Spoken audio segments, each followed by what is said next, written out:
Hello everyone and welcome back to the Slow Car Salon. Now that the body damage on the Miata has been fixed, it's time to make this primered nose just a little prettier, and by doing something that I've never done before, which is going to be vinyl wrapping it. Now I won't be vinyl wrapping the whole car, just kind of the front nose and maybe some artistic effect through the fenders and a couple other things, but that's what I'm going to be doing today, so follow along and let's get started. First order of business here, of course, is going to be giving the car a wash as it's still dirty and I didn't even wash the bumper from when I replaced it. So yeah, that's going to be the first step because we want to work with a clean body, with no mud, no dirt, and trying to get as much into the cracks and crevices beneath panels as possible, because as that vinyl has to go stick on and then wrap over the edge, we want these edges to also be very clean.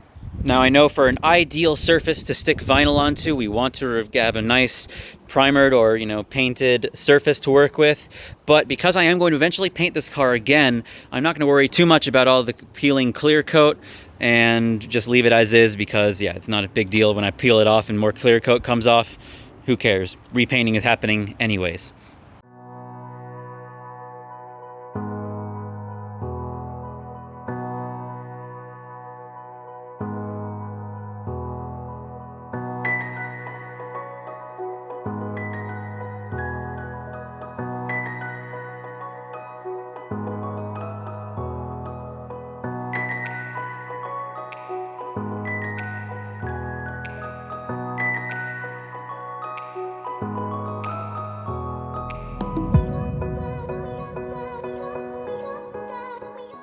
Alright, now that the car is washed, mostly dry, brought inside, I'm going to start with the hood, because that is now the most dry component, as well as the headlight covers, and I'm going to start by wrapping those in a carbon fiber effect vinyl. They can actually get some pretty nice vinyl from Amazon that has this kind of nice carbon fiber like twill look to it. It's very three-dimensional, which is actually really nice. You may be able to fool someone with it, but I'm going to start with that.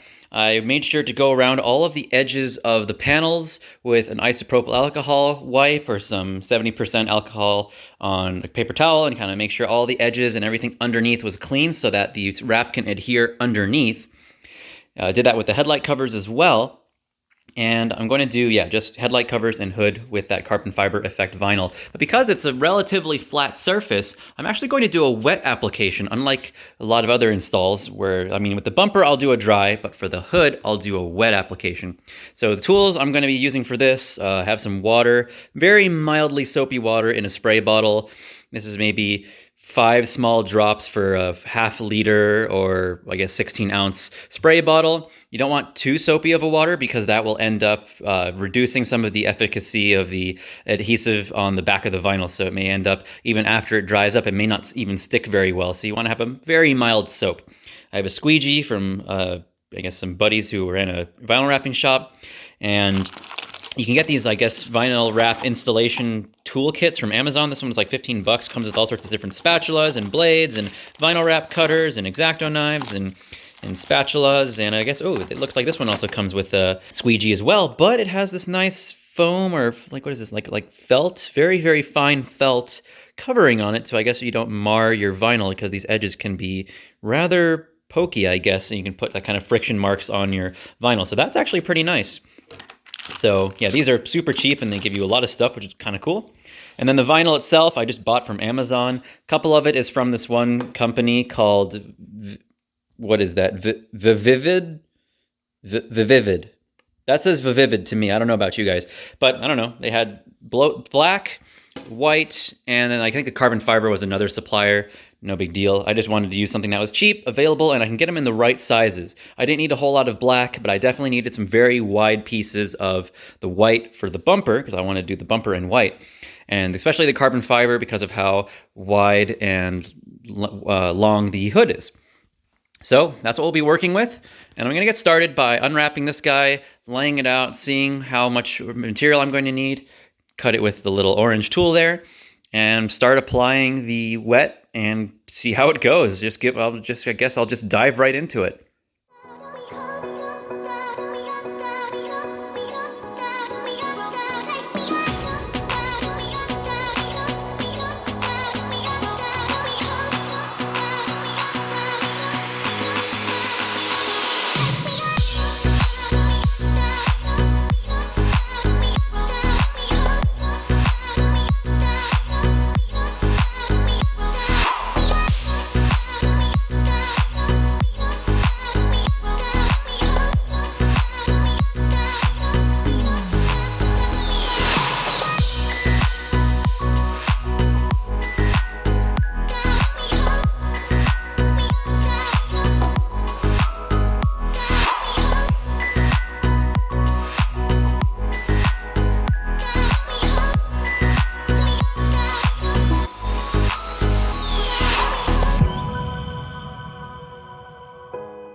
right, guys, there's a first attempt at doing the hood, and let me tell you, it looks like absolute dog shit.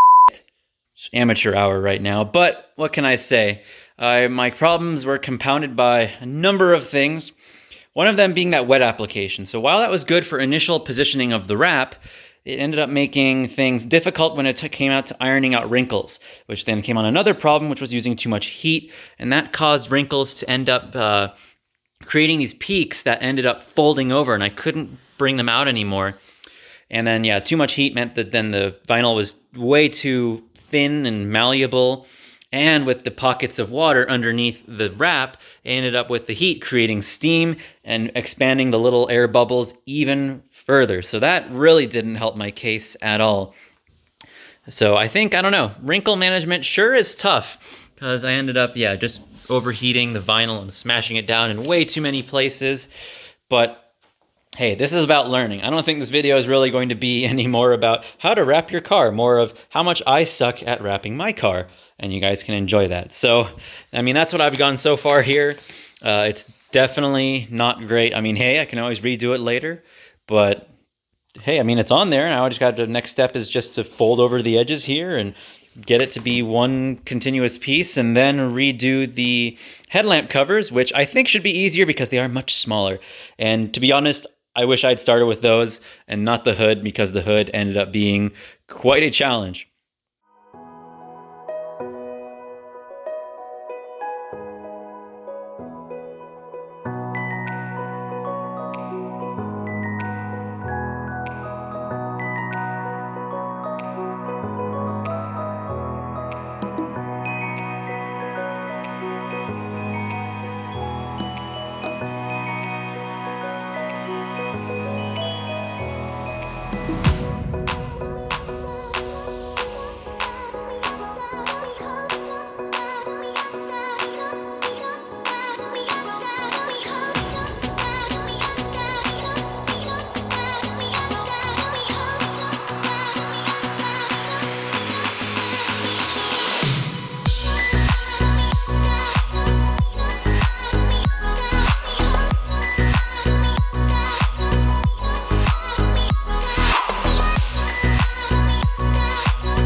Well, here is the result. Oh my god, all these wrinkles and everything that got peaked and folded up is just absolutely awful. But, I mean, I was able to do the headlight covers very nicely without any wrinkle ring or anything that, I mean, other than like what was on the panel already, like it's from as far as body work where we had divots or points where that were sticking out. So I maybe should have started with the headlight covers first, because those came out nicer, but hey, it's on there. At least I was able to match up the direction of the twill and kind of the alignment, so I think it's mostly there-ish. Same goes with the other side. Maybe a little better on that one. Other than that, I think that worked out okay. The wet method was a little bit harder to work with, just because as water bleeds out and it comes off the edges here, it makes it difficult to really get the edges to stick. Because unless you dry them out or blow out all the water, then it's not really going to stick very well. But once you are able to kind of roll it over the edges, then it's all good to go from there.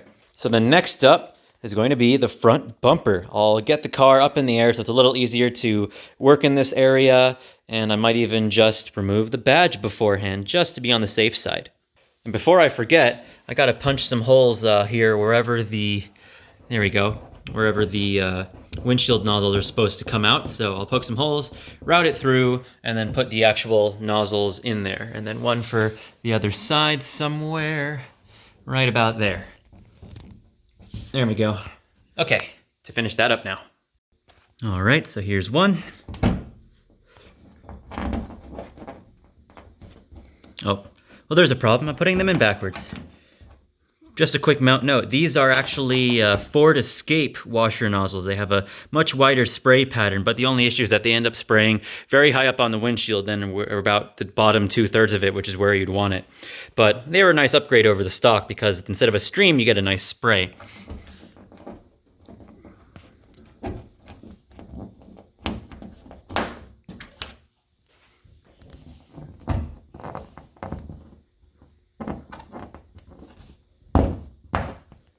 And there's two.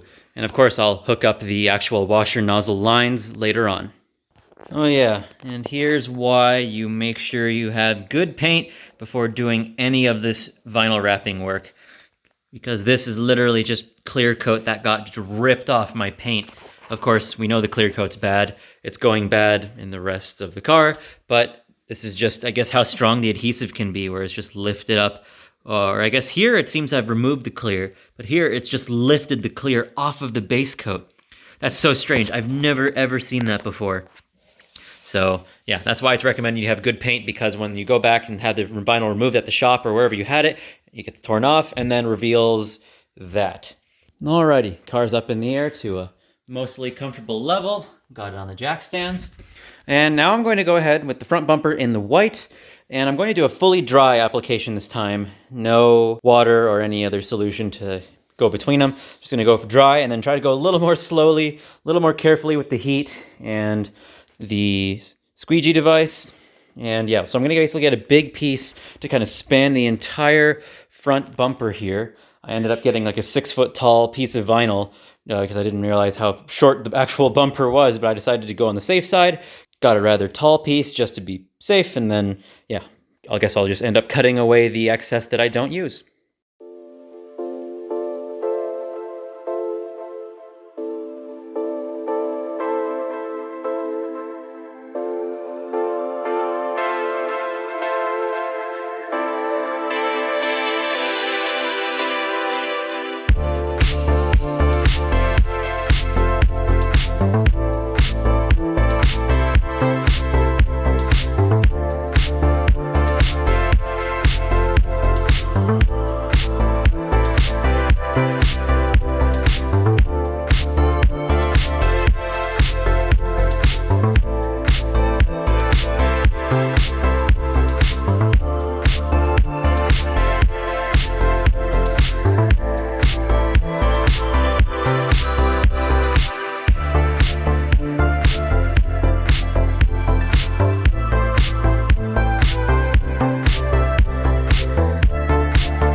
Well, I guess it turns out it wasn't a bad dream after all. I did wrap this car.